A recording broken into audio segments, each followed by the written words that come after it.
Chapter 9. Morgan. "Thank you," Morgan said softly. "You have freed me from the magician's spell."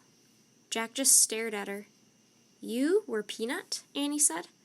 Morgan nodded and smiled. "Really? You were with us the whole time? On all our missions?" said Jack. Morgan nodded again. "Why did we have to go on this mission to find a mouse?" said Jack, "if you were always with us?" "To break the spell, we had to be on the moon," said Morgan. "You could have broken it the minute we arrived." "Oh, that's what you were trying to say," said Annie. "We didn't have to leave the moon base at all." Morgan nodded, smiling. "But the moon man came along to help us," said Annie. "He drew a constellation of a mouse. Is he a friend of yours?" Morgan shrugged. "Let's just say we had a little talk. He stopped by the moon base while you were out." "The same way you had a talk with the ninja master, right?" said Jack. "And the monkey and the sorcerer?" Morgan nodded. "I always squeaked to the ones who helped you."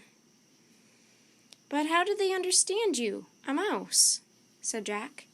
Morgan smiled again. "Certain wise ones understand the language of little creatures," she said. "I bet it was you who turned the pages of the books," said Annie, "to show us where to go next." Morgan nodded. "But who turned you into a mouse?" said Annie. Morgan frowned. "A certain person who likes to play tricks on me," she said. "His name is Merlin." "Merlin?" said Jack. "The greatest magician who ever lived?" Morgan sniffed. "He's not that great," she said. "He doesn't even know I have 2 brave friends who help me." "Us?" said Annie shyly. Morgan nodded.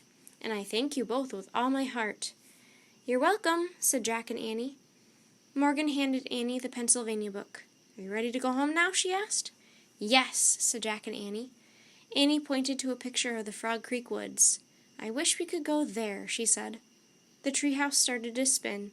It spun faster and faster and faster.